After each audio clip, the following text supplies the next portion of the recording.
네, 안녕하세요. 이여민입니다. 네, 반갑습니다. 네, 저는 작년 10월에 대중지성 금강경과 만나다라는 제목의 책에 저자가 되었습니다. 예, 그래서 오늘 제가 여기에 와서 여러분과 함께 만나게 됐고요. 그렇지만 저는 지난 30년간 내과 의사로서 일반 내과 의사로서 밖에서 환자를 계속 진료했던 의사입니다. 근데 어떻게 제가 이런 금강경하고 만나게 됐을까요? 사실은 제가 지난 10년 동안 감리당이라는 곳에서 고전 읽기와 글쓰기 공부를 했고 이제 그 결과물로 이 책이 나오게 되었습니다. 그래서 제가 이 책을 출간한 후에 병원에다가 이렇게 포스를 붙여놨어요. 이제 제가 셀프 홍보를 했죠. 그랬더니 환자분들이 쌤 작가 되셨어요? 하고 축하해 주시는 거예요. 근데 사실 쟤는 원장님이라는 말이 가장 30년 동안 들어서 익숙한데 갑자기 작가라고 하니까 굉장히 이상하더라고요. 근데 가만히 생각해 보니까 금강경에서 말하는 상이 없다는 맞아 나는 본래 의사로서 고정된 게 없었지 하면서 이제 부캐놀이를 제가 하게 된 거죠. 요새 흔히 말하는 부캐인데 그 덕분에 제가 이여민이도 되고 작가도 되고 의사도 되고 엄마도 되고 딸도 되는 이런 다양한 역할놀이를 하게 됐습니다. 그게 바로 조건에 따라 무엇이든지 될 수 있는 우리가 흔히 말하는 불교 전문 용어로 공이죠, 공. 네. 그래서 하여튼 그렇게 됐고요. 어쨌든 이 책 이야기를 할까 합니다. 어쨌든 책을 매개로 저희가 만나게 됐으니까 여기 보시면 대중지성 금강경과 만나다 하면서 이여민 지음이라고 되어 있는데 사실 이 책이 이여민이라는 한 개인이 쓴 게 아니고 정말 많은 인연의 손길이 함께 했습니다. 보통 저희가 뭐 책을 냈다, 작가가 됐다 하면 저희는 흔히 그 사람이 뛰어난 줄 알았는데 제가 이걸 해보니까 혼자 쓰는 게 아니더라고요. 특히 이 제목이 대중지성이잖아요. 그러니까 대중지성이라는 것은 저와 했던 세미나를 같이 했던 많은 친구들과 그리고 정말 많은 사람들의 도움을 통해서 이런 책이 나오게 됐어요. 그래서 대중지성이고 그리고 오늘도 제가 사실 이거를 북토크를 하게 되면 제가 책을 읽고 오는데 오늘 마침 오후에 환자가 없어서 다 읽었어요. 제가 읽으면서 감탄한 거예요. 누가 썼지? 왜 이렇게 잘 썼지? 혹시 안 읽어보신 분들 한번 읽어보세요. 정말 저희가 지금 금강경 세미나를 하고 있는데 이 금강경에 대해서 32분을 자세히 설명하고 어려운 전문적인 거랑 이 책을 같이 보니까 이 책에는 사실 제가 살면서 괴로웠던 여러 가지 그 경험들이 같이 녹아 있어서 그런지 저희가 이게 세미나를 하면서 양쪽을 비교하면서 하는데 이 훨씬 일상에서 저희의 괴로움을 해결하는 데는 이 책이 되게 도움이 되더라고요. 그래서 이걸 보면서 정말 누가 썼는지 잘 썼다 하는 생각으로 사실 제가 또 오늘 이 자리에 왔습니다. 그래서 사실 이 책이 출간하는 역사는 4년 전으로 거슬러 올라가요. 그래서 환자분들이 무슨 시간이 있어서 뭐 책을 쓰셨어요 하는데 책을 쓴 게 아니고 제가 이제 글쓰기로 공부하는 곳에 있다 보니까 그 숙제를 계속 내다가 이게 쌓여서 이렇게 책이 되었는데 아까 말한 것처럼 대중지성이라고 그랬잖아요. 대중지성이라는 거는 말하자면 이제 저희 같은 전문가가 아니고 학자도 아니고 교수도 아니지만 이 대중들이 지성을 공부해서 자신의 삶을 비전을 밝히는 공부를 한다. 그래서 저희가 이제 대중지성이라고 하고 이제 그것을 어떻게 밝히느냐? 책을 읽고 지식을 습득하는 것에서 끝나지 않고 그것을 내 삶과 만나서 이 글쓰기로 일상에서 녹이는 걸 해요. 그래서 사실 저희가 이제 뭐 경전을 읽는 것보다는 암기하면 훨씬 더 이렇게 몸에 체득되는 게 있고 또 그 한 귀절이 내 삶에 내려와서 어떤 문제가 해결되면 훨씬 더 큰 도움을 받잖아요. 그것처럼 저희도 그런 식의 공부를 하다 보니까 이 책이 그 결과물로 나오게 됐어요. 그렇지만 사실 이 책이 나오고도 저는 이 책이 어떤 의미인지 잘 몰라서 사람들한테 말해도 되나 하는 약간 그런 마음이 있었는데 제가 나온 학교가 카톨릭이라서 카톨릭을 종교로 가지고 계신 선배님이 이 책을 보시더니 이런 말을 하더라고요. 보통 글을 쓰다 보면 욕심이 생겨서 더 많이 아는 척하고 싶은데 이 글은 딱 네가 아는 만큼 써서 읽기 되게 편하고 좋았다 이 말씀을 해주시길래 그때부터 제가 자신감을 가지고 셀프 홍보를 했습니다. 그리고 사실 아까도 말했지만 이게 제가 혼자 쓴 책이라기보다는 이 도반들하고 같이 쓴 것이기도 하고 가장 핵심 그건 것 같아요. 금강경의 지혜가 널리 퍼져서 누구나 다 괴로움에서 벗어나고 또 한편으로는 스스로 가지고 있는 행복을 찾기를 하는 생각을 했고요. 또 여기 이번에 저를 초대해 주신 곳에서 그 정여울 작가님이 그 월간 불교 문화에 서평을 써주셨는데 제가 그 서평을 보니까 저도 이 책을 다시 읽고 싶더라고요. 너무 잘 써주셔서 이제 이렇게 인연이 됐고요.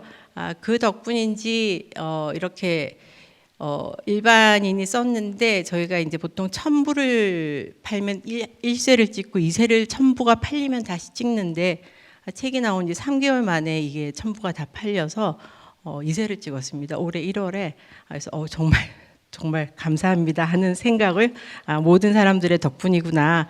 그랬더니 저희 선생님 고미숙 선생님이 그런 말씀 하시더라고요. 금강경의 힘이다. 그러면서 혹시라도 제가 또 암환심이 생길까봐 바로 단칼에 저를 자르셨어요. 그래서 맞습니다 이러고 지금 넘어갔습니다. 그래서 이제 어쨌든 금강경은 사실 이게 베스트셀러잖아요. 800권 이상의 주석서가 있는 건데, 그럼 이 책은 어떻게 구성되어 있냐면 제일 먼저 들어가는 부분이 저와 금강경과 직접 만난 인연에 대한 이야기입니다. 그래서 사실 이 책을 읽고 제일 재밌다는 분들은 여기서 제일 재밌다는 말씀을 참 많이 하세요. 제가 뭐 의사라고 하면 다들 뭐 별일 없겠지 하지만 제가 38살에 가을부터 시작해서 한 8번 이상의 재판, 민사, 형사, 이혼, 가사소송을 어쨌든 인연이 어떤 이유인지 모르지만 그런 게 생겼고, 그것을 견디게 해준 게 금강경 28독이었거든요. 그리고 사실 처음에 28독 할 땐 전혀 몰랐는데 그 안에 보니까 선세제업 즉위소멸이라는 구절이 있더라고요. 그래서 저는 사실 거기에 기대서 처음에는 억울하고 나한테 왜 이런 일이 이렇게 생각했지만 생각해보니까 저희가 어떻게 알아요? 저희 앞에 오는 일이 어떤 인연으로 오는지 잘 모르잖아요. 근데 그 당시에는 이런 것도 몰랐지만 어쨌든 그 28독을 하는 시간을 통해서 그 시간을 잘 견딜 수 있었어요. 그래서 이 책을 가지고 원데이 세미나 하는데 그 얘기를 했더니 어떤 선생님께서 자기는 논리적으로 이해가 안 된다 이런 말씀을 하시더라고요. 그래서 이제 그때 덧붙인 건 불교 공부를 조금 더 해보니까 보왕산매론에 보면 억울한 일이 있으면 따지지 말라가 있고 이 뿌리 행론에도 그런 말이 많이 나와요. 일단 내 눈앞에 벌어진 일을 해결하는 데는 누구를 원망하거나 미워하는 것은 사실 아무런 도움이 안 돼요. 간단히 생각해 보면 문제 집중을 못하게 하거든요. 너무 슬퍼하거나 분하면 사실은 스트레스는 인지협착을 일으켜요. 그래서 이 사건 자체를 명료하게 볼 수가 없는 거예요. 저도 생각해 보니까 그래서 그 6년 7년의 세월을 첫 번째는 새벽에 일어나서 3시간씩 경전 독성하느라고 바빴고, 나머지는 이제 변호사가 알아서 해줬고, 또 그 당시에 제가 진료를 했으니까 환자도 되게 많아서 진료 보느라고 바빴고, 나머지는 아이들 키우느라고. 그랬더니 뭐 억울하거나 슬퍼하는 게 아니고 그냥 세월이 지났고 어느 날 보니까 끝나 있더라고요. 근데 사람은 참 간사해서 끝나면 또 금방 잊어버려요. 잊어버리다가 제가 이제 감이당 와서 이제 갑자기 이제 저희도 그 불교 초기 불교 경전을 읽는 열풍이 불기 시작했어요. 그러다 보니까 저는 또 학습 의욕에 불타서 다시 이제 금강경을 공부해야겠다고 했더니 거기서 이제 제가 딱 걸려든 거는 사실 큰 사건이 없어도 일상에서 거의 저희가 뭐 짜증과 화와 번뇌에 휩싸여서 살잖아요.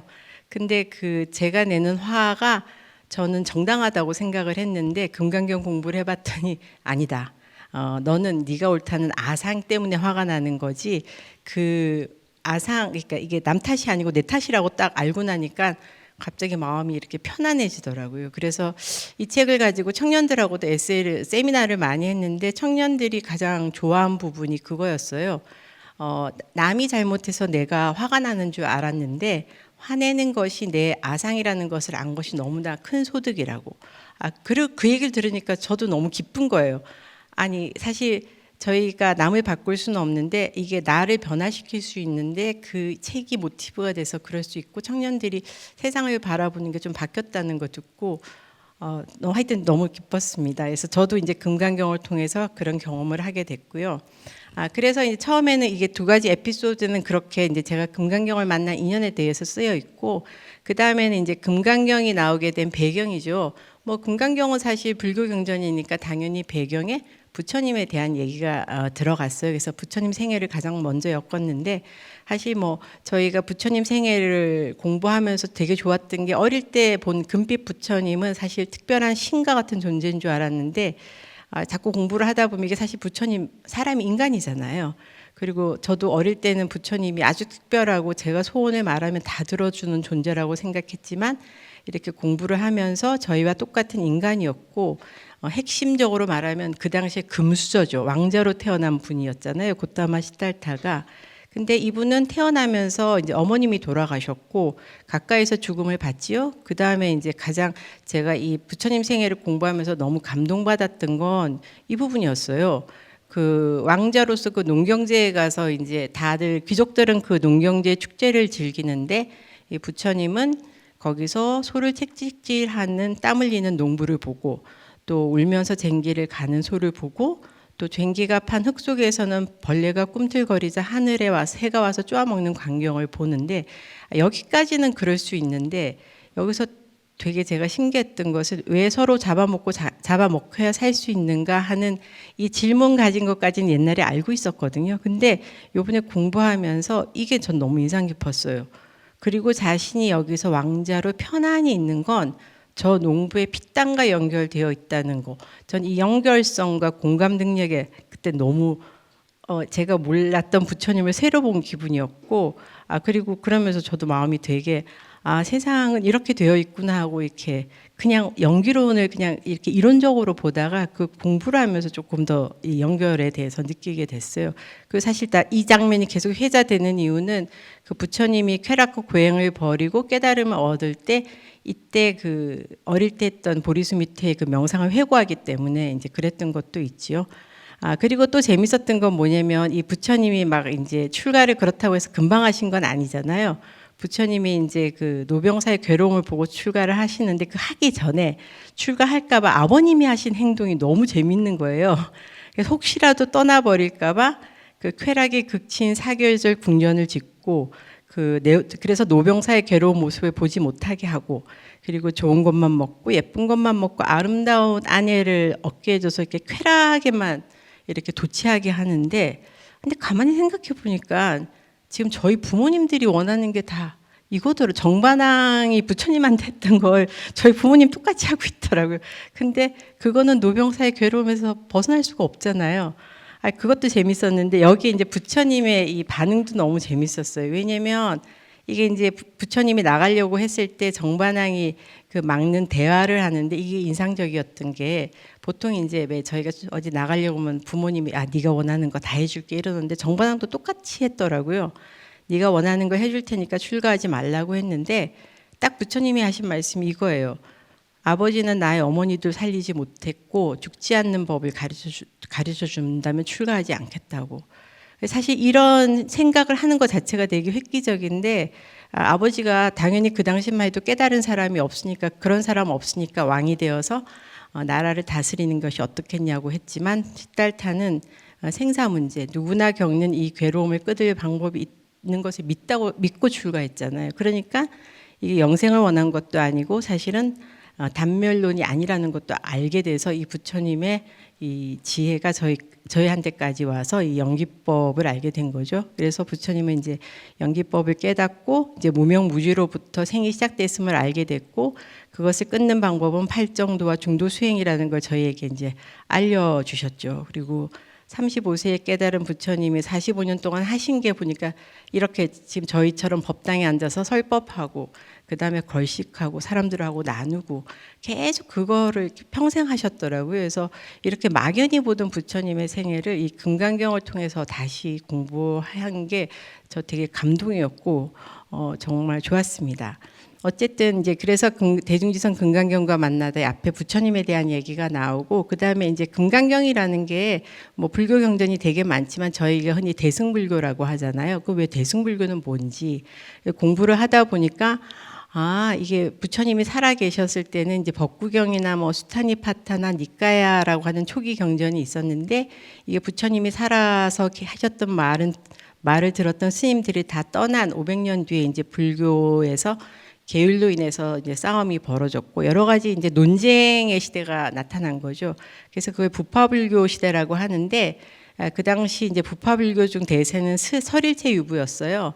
근데 이제 문제는 이게 부처님을 이미 대중에게 다 알려져 있고 또 부처님을 그리워하는 제가신자도 있었지만, 이렇게 이제 너무 공부 잘하는 이 서울대학 안에서 자기들끼리 스터디 해버리면 사실 일반 대중은 이 법을 만날 수가 없잖아요.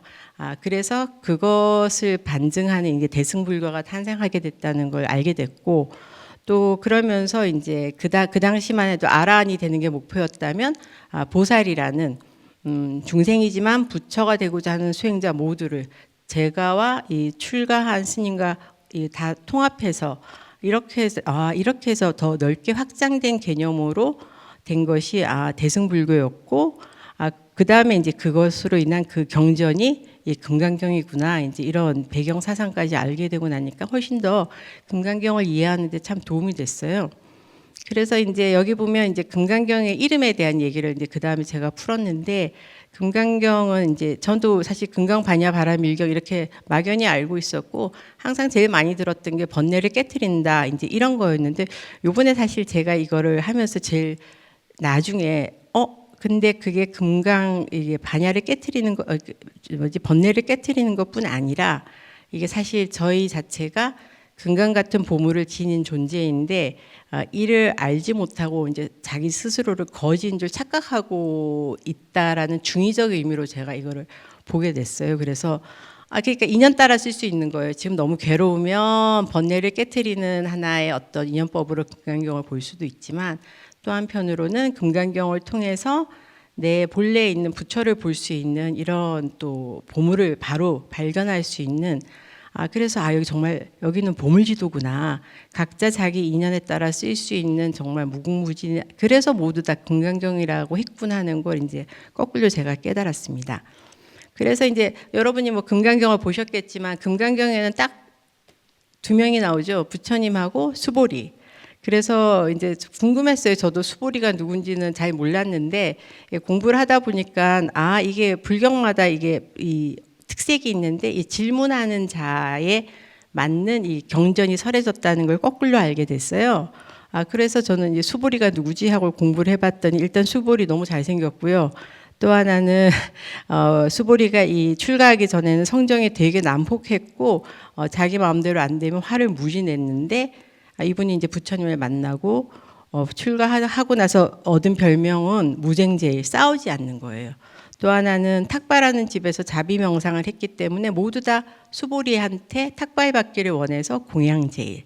그 다음에 이제 우리가 가장 흔히 잘 아는 공돌이를 잘 이해해서 해공제일.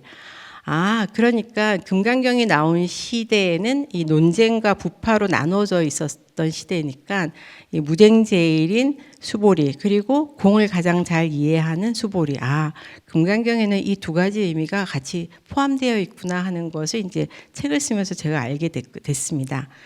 그 다음 얘기는 뭐냐면, 이제 금강경으로 가장 유명해진 사람이 누굴까?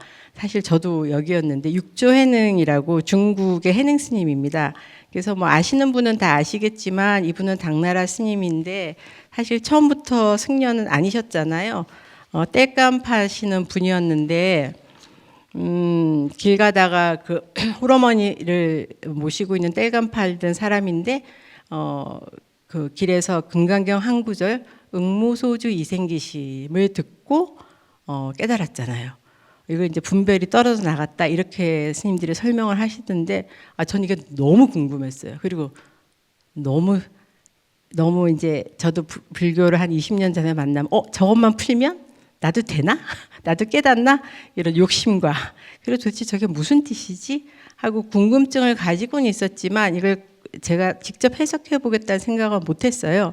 근데 어쨌든 이렇게 해서 이제 이 육조해능에 대한 얘기가 이 책에 들어가 있습니다. 그래서 육조해능은 간단히 말하면 그 기절로 깨닫기도 했지만 그냥 그래서 바로 그걸로 뭐 공부가 끝난 건 아니고, 그게 금강경으로 인해서 그렇다는 걸 알고 그 홍인대사가 있는 그 호북성에 가서 이제 홍인대사하고 이제 만나게 돼요. 그러면서 문답하는 장면도 되게 인상적이었어요. 왜냐면 당시 해능이 살던 영남을 오랑캐라고 했고, 오랑캐라고 했는데 그 오조 스님께서는 딱 해능을 보자마자 한 말이 영남 오랑캐가 부처가 될 수 있냐고. 이 말에 해능은 사람들이 분별로 남과 북을 나누지만 불성에 어찌 남과 북이 있겠냐고. 이 말에 이제 딱 오조 스님이 아 해능이 이 그릇이 큰 놈이구나 하고는 아셨지만 이렇게 특출나니까 방앗간에서 일하게 하시고 8달이 지난 다음에 이제 불러서 개종을 짓게 하고는 이제 해능한테 법을 전하거든요. 여기도 굉장히 드라마틱하지만 이제 금강경 얘기는 아니니까 좀 넘어가고요. 근데 저는 그 다음도 되게 재밌었어요. 저는 이제 깨달으면 끝나는 줄 알았더니 뭐 깨달음도 여러 가지가 있겠지만 육조가 된 해능은 선불교의 스승으로 세상에 나오기까지 15년간 은둔 생활을 했더라고요. 그래서 저는 이거를 잘 몰랐거든요. 그래서 공부가 있고 사람들한테 말하려면 시간이 걸리는 거구나 하는 것도 알게 됐고, 또 하나는 그러면서 이제 이 해능 스님이 하신 말씀이 굉장히 혁명적이었어요. 첫 번째는 금강경 읽기를 권장했지만 또 하나는 자기 마음만 밝히면 모두 부처라는 그 당시로서는 이제 혁명적인 가르침을 펼쳤고, 그래서 달마로부터 육조까지 이렇게 법을 받는 그런 것이 사라지면서 많은 그 걸출한 제자들이 나오게 됩니다. 그래서 남학 회양이라든가 청원 행사, 하택신화, 그리고 사실 저희가 제일 잘 아는 뭐 평상심이 도라고 말한 건 마조도일인데 그분의 스승인 남학 회양을 배출하게 된 거죠. 그래서 정말 큰 스승 밑에는 이렇게 많은 제자들이 나오는 거구나 하는 걸 알게 됐고, 이제 이렇게 막 얘기하면 사실 저희는 여기 오셨으니까 대강 불교 신자일 테니까 그러면 지금도 금강경을 읽어야 되냐고 이렇게 물어볼 수 있잖아요. 그리고 또 그래서 사실 불자님들은 이게 금강경 읽으면 복이 온다고 많이 읽긴 하지만 그러면 이 종교가 다르신 분들도 있고 또 젊은 사람들도 있고 뭐 그렇게 생각할 수 있는데, 근데 제가 이제 공부를 쭉 하고 이거를 세미나를 하다 보니까 정말 누구나 다 읽어야겠다라는 생각을 하게 됐어요. 왜냐면 살면서 안 괴로운 사람 단 한 명도, 물론 안 괴로우면 뭐 굳이 이미 부처가 됐다고 볼 수도 있겠지만 어쨌든 또 하나는 사실 아무리 젊어도 노병사, 특히 아픈 것에 대한 괴로움, 제가 의사다 보니까 그건 누구나 다 오잖아요. 그래서 어떤 병을 새로운 방식으로 보는데 금강경이 굉장히 저는 도움이 됐고 또 제 환자를 진료하는 데도 되게 도움이 됐어요. 그래서 그렇구나, 지금도 누구나 금강경을 읽어야 하는 거구나 해서 지금도 금강경 하고 제가 이제 소제목을 달고 거기에 이제 내용을 풀게 됐습니다. 그래서 이제 이렇게 쭉 제가 금강경을 만나서 어떤 분이 유명하고 이제 금강경이 어떤지까지는 쭉 설명을 해드렸고요.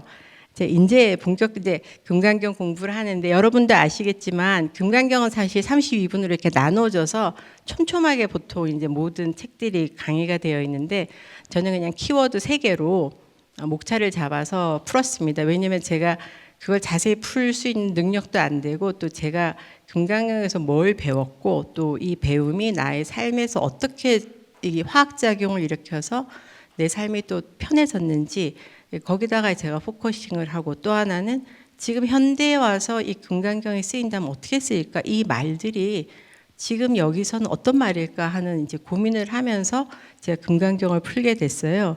그래서 제가 3가지로 이렇게 축약해서 풀었더니 아직은 우주 유일하게 이 대중지성 금강경과 만나다가 이렇게 쓰여진 게 아닌가 하고 생각을 하게 됐고, 또 하나는 이걸 지금 저희가 이제 세미나를 하고 있는데 저희가 이제 밑줄 그은 부분을 사람들하고 서로 나누어 보면 정말 다양하게 다르게 접근한다는 거. 그래서 정말 사람들은, 인간은 살면서 어떤 가지는 건 질문이구나.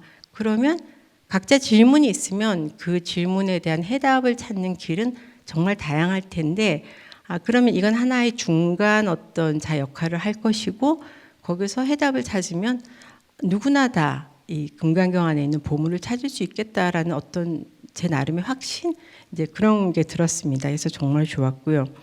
그래서 이제 제일 처음에 이제 이 금강경에서 이제 범소유상 계시어망 모든 상은 망상을 풀기 전에 제가 첫 번째 이 소제목이 마음 방향 돌리기 나에게서 우주 만물로 이렇게 되어 있어요.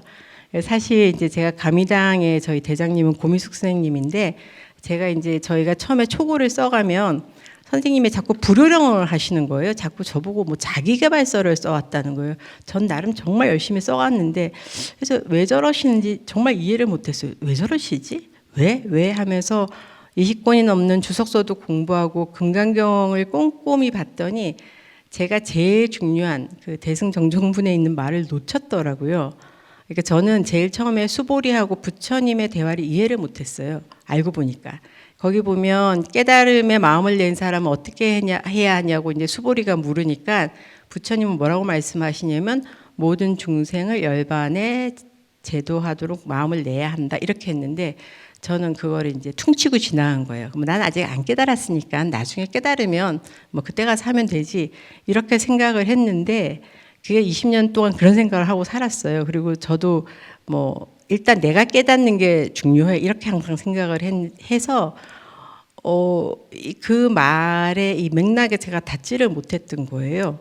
그랬는데 이거를 이제 자꾸 선생님이 저렇게 말씀하시니까 뭐 어쩌라는 거야? 뭐 나보고 지금 아프리카 가라는 거야?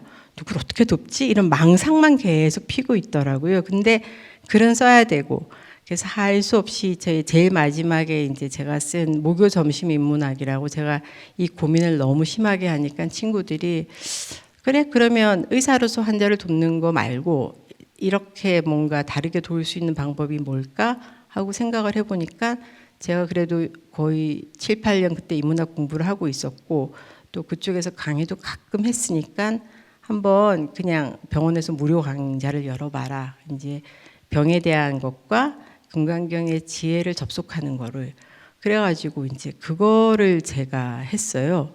근데 이게 저한테는 굉장히 중요한 전환인 게 도대체 부처님은 왜 모든 중생을 열반에 들도록 마음을 내라고 한 걸까가 이해가 안 되다가 그거를 하면서 조금씩 그게 정말 그 수행의 처음이었구나. 난 너무 이기적이고 나밖에 몰라서 그래서 이 근처에도 못 갔구나 하는 생각을 하게 됐어요. 핵심은 이게 나만 중요하고 나만 보고 있던 시야를 세상을 향하게 된 거예요. 그래서 이러다 보니까 그때부터 이제 사실 그게 제 아상을 깨는 시발점이 됐고 이걸 직접 하다 보니까 진짜 이제 금강경에 접속하기 시작한 것 같아요. 그래서 여러분 그 아바타 보시면 왜 나비족이 이렇게 머리카락을 이렇게 영혼나무에 대면 이렇게 전류가 삐릭 흐르잖아요. 그러니까 그 전까지는 제가 아마 여기저기서 주워 들은 금강경을 얘기하니까 고미숙 선생님이 자꾸 자기계발서라고 했던 것 같고 그렇게 직접 하면서 뭔가 이렇게 만나기 시작하니까 그때부터는 금강경과 접속이 조금씩 되면서 이제 글이 나아가기 시작했던 것 같아요. 그래서 저한테는 사실 금강경을 만나서 제일 좋았던 게 이게 나에게서 우주 만물로 제목은 되게 거창한데 엄청 안 거창하고요. 제가 30년 동안 한 곳에서 계속 이렇게 조그만한 의원을 3층에 사고 있는데 1, 2층에 계속 이렇게 사람들이 바뀌잖아요. 뭐 음식점도 들어오고 뭐 미용실도 들어오고 그러면 그냥 그냥 의례적인 인사를 했지 어떤 사람에 대한 관심이 이렇게 병원에 오는 환자 외에는 별로 없었어요. 근데 이런 걸 하면서 그때부터 전혀 이렇게 사람이나 이 주위 또는 뒤에 있는 비둘기나 고양이까지 보는 시각이 바뀌기 시작하더라고요. 그래서 와 정말 난 나밖에 몰랐구나 하는 거를 그제서야 알게 됐어요. 그래서 이건 저한테 이 금강경이 준 보물 같은 선물이라고 저는 생각합니다. 하여튼 여러분은 이미 그렇게 살고 계실 거라서 뭐 이게 그렇게 감동적이라고 생각을 안 할 수도 있는데 전 정말 감동적이었어요. 그다음에 이제 금강경 하면 뭐 공에 대한 얘기도 없고 사실 뭐 상에 대한 얘기보다는 아상, 인상, 중생상, 수아상이 없어야 된다는 말만 주구장창 나오잖아요. 그래서 이 아상, 인상, 중생상, 수아상이 뭐지 하고 이제 이거를 이제 도대체 지금 우리 삶에 오면 이게 뭘까 하고 제가 여기에 대해서 되게 열심히 공부를 해서 풀게 됐어요. 책에 자세히 나와 있겠지만 이제 저 같은 경우 그랬죠. 나를 중심으로 세상을 보고 내가 중요했죠. 근데 이 나를 중심으로 보면 첫 번째는 이 마음이 고정되는 것 같아요. 그래서 지금 어릴 때의 이여민이 지금 60살 된 이여민하고 똑같은 사람이라고 생각하는 이 고정된 마음이 있었고, 또 하나는 뭐 막연히 그래 뭐 나 죽어도 그 다음에 또 저희 모든 드라마를 보면 막 2000년 전에 이렇게 계속 똑같은 얼굴로 다시 환생하는 것처럼 나오잖아요. 그것처럼 죽어도 그 다음에 나다 이런 생각을 하는 게 이제 나를 중심으로 한 아상이고, 또 하나는 독립. 저희가 흔히 착각 중에 하나가 내가 열심히 하면 다 돼. 이 내가가 아니고 사실은 열심히 하는 나는 그 조건의 한 뭐 60%일지 1%일지 90%일지 모르지만 이게 조건하고 다 연결돼서 하는데, 저희가 좀 잘 되시는 분들은 내가 열심히 하면 다 된다고 생각하는 이게 독립적인 마음. 또 하나는 저희가 연애할 때 내 마음도 안 변하니까 네 마음도 변하면 안 돼 이렇게 하는 항상 하는 마음. 이게 다 아까 말한 아상, 인상, 중생상, 수아상에 하는 일종의 망상이라는 걸 알게 됐어요. 그래서 이게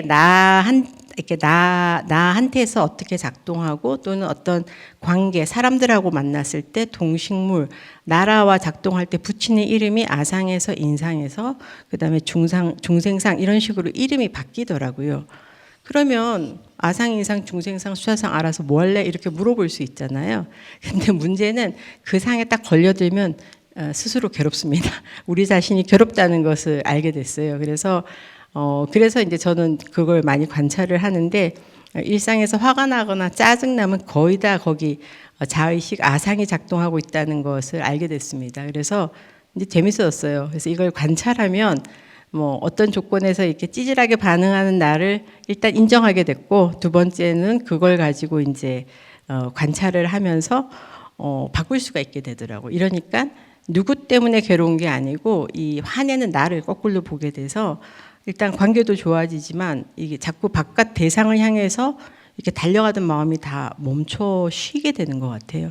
그래서 저는 이 아상, 인상, 중생상, 수아상 공부하면서 되게 재밌었고, 그리고 저희 이제 30살 된 둘째 딸이 책을 읽고 자신은 아상 빼고는 없는 것 같다고 하지만 사실 아상이 다긴 한데, 물론 근데 이제 이게 저는 의사잖아요. 그러다 보면 이게 수자상, 건강에 대한 염려가 제일 많이 이제 걸려드는 것 같고, 또 이것 때문에 사실 제가 환자들의 괴로움의 회로를 많이 이해하게 됐어요. 환자분들이 뭐 아프시다고 하거나 이제 나이가 드셔서 여러 가지 약들을 먹게 될 때 괴로워하시는데, 그 근저에는 내 몸을 내 마음대로 조정해서 열심히 노력하면 나는 늙어도 안 아프고, 뭐 죽는 건 어쩔 수 없지만 죽기 직전까지 건강하게 살 수 있다. 이게 사실 수사상이거든요.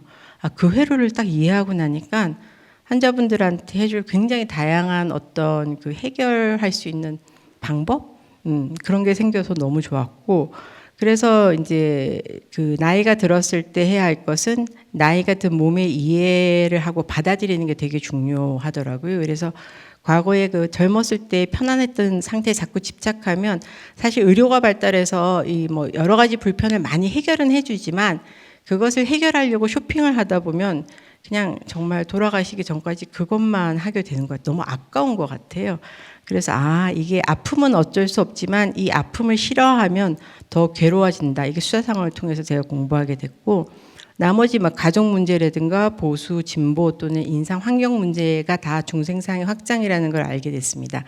그래서 이 모든 상이 허망한 게 범소유상 계시허망이잖아요. 그래서 우리 생각에 실체가 없어서, 근데 어쨌든 그런 생각이 올라오긴 하잖아요. 그래서 생각을 없앨 수는 없지만, 내가 이거를 진리를 믿어버렸을 때 이제 상대를 괴롭히거나 폭력이 나온다는 걸 알게 됐습니다. 그래서 사실 제가 금강경 공부하기 전에 인문학 공부하면서 제가 되게 편해졌던 게, 제가 이제 이혼을 해서 가정이 깨졌으니까 이게 결핍이라는 회로가 생겨서 제가 되게 혼자서 스스로 되게 괴로워하고 있었는데, 이게 이제 근대가 되면서 스위트홈이라고 하는 어떤 이미지를 만들었다는 걸 알게 됐어요. 그래서 이거 내가 이게 진짜니까 이건 다시 채우든지 바꿔야 돼 했던 게 허망한 생각이라는 걸 인문학 공부를 하면서 알게 됐고 자유로워졌습니다. 그래서 우리는 이 모든 상이 망상이라는 것은 우리 자신 자체가 독립하지도 않고 영원하지도 않고 항상하지도 않다 이런 뜻이죠. 그래서 저희가 뭐 인간을 휴먼빙이라고 하지만 사실은 이 고정불변한 실체는 없고 우리는 많은 연결 속에 존재하고 있다는 것을 아는 게 지혜였던 것 같아요. 그래서 탕리칸 스님께서도 인간은 휴먼빙이 아니고 인터빙이라고 했다는 이 말씀이 너무 제 가슴에 와 닿았습니다. 그래서 항상 이것을 기억하려고 이제 노력을 하게 됐습니다. 그래서 아상, 인상, 중생상, 수화상에 대한 건 결국 무아에 대한 얘기였고 잠깐 거기 사족을 붙이자면 또 이러다 보면 무아가 돼야 하는데 하는 비법상에 또 빠지는 거에 대해서 또 이제 제가 조금 더 에피소드를 써서 썼고요. 이제 그 다음에 그럼 어쩌라고? 근데 이걸 알게 됐어. 그럼 어떻게 연습하지? 그랬더니 금강경에 그 얘기가 다 있는 거예요.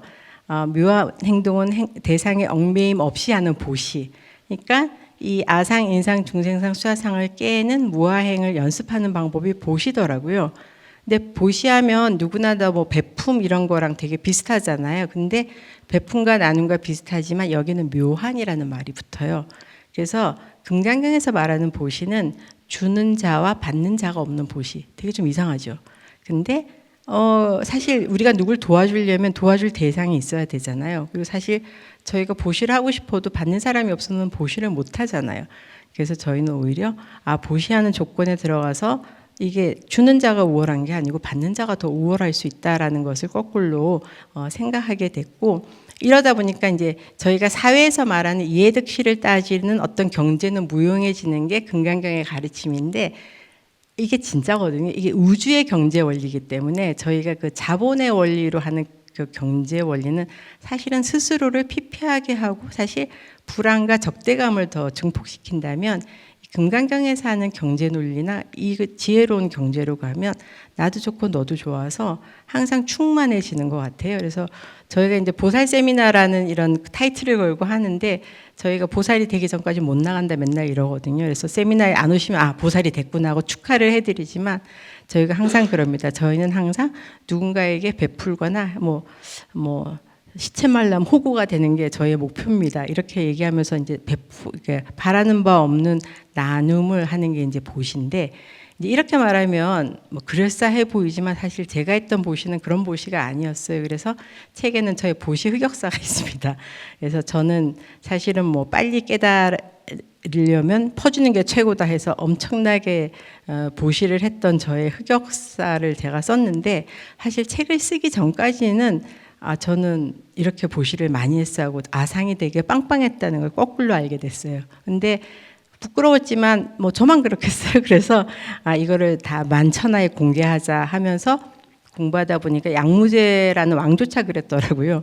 왕이었던 양무제는 왕이면서 출가해서 절에 엄청 보시해서 국고를 탕진했고 뭐 이 정도면 대단하지 않아 하고 이게 달마에게 내보시 공덕을 묻자 달마대사가 무 그랬거든요. 그래서 그 에피소드를 붙여서 이제 보시에 대한 걸 풀었고, 그러면서 아까 얘기했지만 그 보시의 핵심은 내 것에 대한 집착이니까 이거는 뭐 저희가 너무나 많이 일상생활에서 아마 스스로도 알 수 있는 부분인 것 같아요.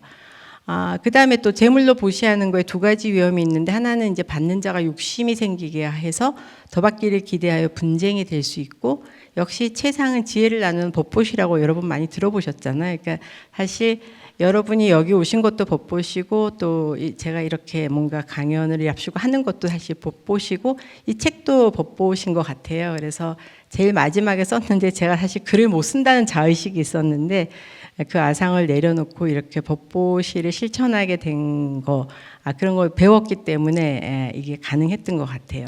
그 다음에 그 보시 중에 무해시에 대해서 두려움을 없애는 보시에 대해서 썼는데, 그거는 간략히 말하면 5개를 지키는 것과 인욕바람일에 대해 썼습니다. 근데 그건 책에 있고, 사실 이제 이런 얘기하니까 제가 사실 의사긴 했는데 뭐 개업해서 30년 동안 한 자리에 있다 보니까 뭐 좀 욕쟁이 의사였거든요. 소리도 많이 지르고 환자들한테 엄청 야단도 엄청 쳤는데 저희 딸들이 옆에서 보다가 아니 환자분들은 도대체 왜 오지? 환자분들이 변태인가? 뭐 이런 말을 많이 들었어요. 근데 지금 생각해 보니까 제 의도가 오로지 환자들이 좋아지기를 바라는 마음이었기 때문에 환자분들이 왔던 것 같고, 그렇지만 상대가 두려워하거나 무서워하는 건 올바른 방법이 아니라는 걸 알게 돼서 지금은 엄청 부드러워졌고, 지금 저도 그래서 무해시를 실천하려고 합니다. 그래서 이제 이렇게 해서 보시를 쭉 풀었고요. 그 다음에 아까 말했지만 묘행이라는 말 했잖아요. 주는 자도 없고 받는, 뭔 소리지? 그래서 이 말의 핵심은 이제 아까 제일 처음에 말한 그 육조해능의 응무소주 이생기심을 풀어야겠다. 그래서 이 응무소주 이생기심에 대한 얘기를 하게 됐어요.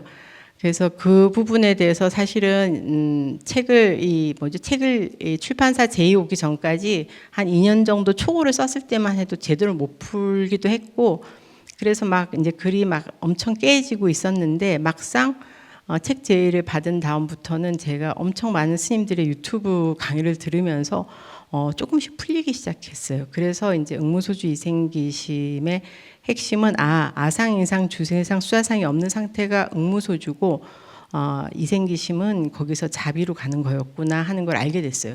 그래서 그것을 푸는 또 키워드가 됐던 게, 사실 금강경 사경, 한자를 사경해 보시면 아시겠지만 즉비시명이란 말이 25번 이상 나오거든요. 그래서 즉비시명을 가지고 이제 풀다 보니까 이게 엄청 이해가 되기 시작했어요. 그러면서 그래서 아까도 얘기했지만 그 무아나 뭐 이렇게 얘기하면 약간 허무하다는 생각이 드는데, 이게 엄청 능동적인 거라는 걸 알게 된 게 이생기심이었어요. 그래서 응무소주, 바라는 바 없이, 그 다음 사실 마음을 내라가 핵심이더라고요. 안 그러면 바라는 바 없어서 가만히 있으면서 조금만 먹고 가만히 있는 게 아니고, 모든 공부의 핵심은 이 생기심에 있다는 걸 알게 됐어요. 그러다 보니까 자비명상을 좀 배우고 있었는데, 그것과 맥락이 닿았고, 그렇게 보다 보니까 저희가 처음에 말했던 것처럼 저희가 본래 모르는 저희 안에 부처의 마음이 뭘까, 금강 같은 마음이 뭘까 했는데, 그게 사무량심에 닿는 거예요. 그래서 우리는 본래 이런 성질을, 우리의 마음은 본래 이렇구나. 모든 존재가 고통과 고통의 원인에서 벗어나기를, 모든 존재가 행복과 행복의 원인 가지게 되기를, 모든 존재가 고통 없는 기쁨과 떨어지지 않기를, 모든 존재가 애착과 증오 없는 평정심에 머무르기를. 타인을 위해서도 그걸 빌지만 우리도 사실 그런 상태라는 거를 갑자기 이렇게 알게 됐어요. 그래서 뭐 저도 아직 여전히 모르지만, 그래서 응무소주 이생기심은 지혜, 즉비, 어떤 상해도 걸리지 않는 그 지혜로 자비롭게 사는 길이, 이게 응무소주 이생기심이구나.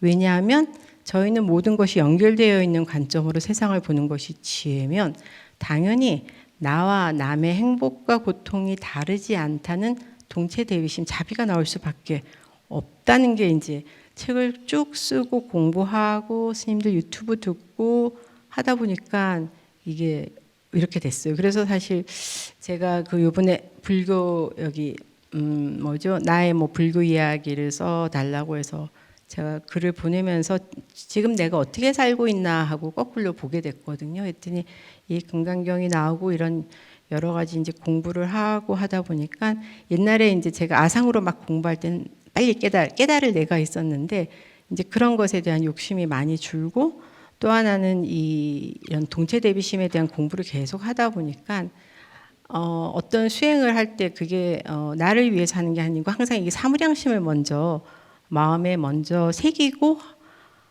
하게 되더라고요. 그러니까 뭐라 그러지? 이게 훨씬 뭐 결과라기보다 하여튼 그렇기 때문에 더 열심히 하는 것 같아요. 그게 사실 의사라서 제가 이렇게 실전에서 보면 어떤 부부가 두 분이 아프시면, 한 분이 아프시면 한 분은 사실 되게 건강하세요. 그래서 대부분은 이 한 분이 자기도 아플까 봐 되게 걱정을 많이 하는데, 제가 절대 그럴 리 없다고 그래서 알게 됐죠. 누군가를 도운다는 건 이게 정말 나를 살게 하는 힘이구나 하는 거를 사실 이렇게 환자를 보면서 이렇게 슬쩍슬쩍 알았는데, 이 공부를 하면서 이게 진짜라는 거를 거꾸로 되게 많이 알게 됐어요. 그래서 정말 저희가 능동적으로, 이게 능동이라는 말이 항상 붙어요. 그래서 스님들 강의를 듣다 보면 그런 말씀을 가끔 많이 하시는데, 진짜 능동적으로 해야 되는 게 자비행위라고. 그래서 제가 이제 마지막 책에 그런 걸 썼거든요. 저희가 뭐 헬스도 열심히 하고 공부도 열심히 하는데 진짜 배워야 될 건 자비행위라는 거예요. 그래서 자비를 어떻게 행하려면 사실 또 지혜 공부도 해야 되니까 지혜와 자비는 항상 같이 가지만 정말 이걸 능동적으로 해야 한다는 거에 대한 저기 생각을 하게 됐어요. 그래서 이번에 제목이 저기 뭐죠? 저번에 보여주신 게 나아지는. 그래서 내가 오늘 하루를 더 나아지려면 뭘 할 수 있을까 하고 오늘 아까 잠깐 오면서 생각을 해봤더니 그냥 지금 든 생각은 두 가지인 것 같더라고요. 하나는 저희가 사실 어떤 조건에 있으면 어떤 불만이 본래 인간의 생리적 회로가 그래요. 본래 부정적인 게 훨씬 강해요. 그거는 뭐 설명하지 어쨌든 생리적으로 본래 그렇게 되어 있지만 사실은 그걸 빼고 보면 한 두세 가지의 불만 말고는 97가지가 굉장히 좋거든요, 지금.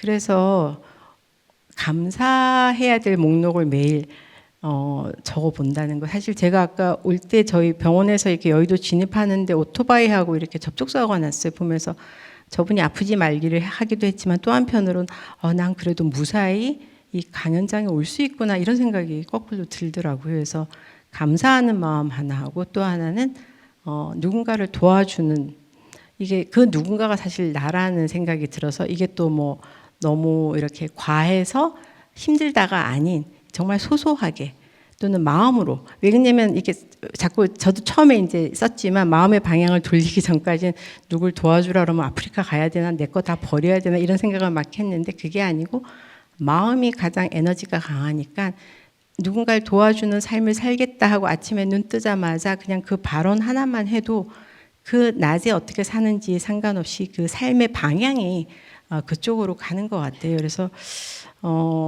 이렇게 해서 저는 금강경을 통해서 정말 저밖에 모르던 의사가 이렇게 세상을 향해서 조금 눈을 뜨게 됐고 또 이런 지혜를 나누고자 이렇게 미숙하고 정말 잘 몰라요.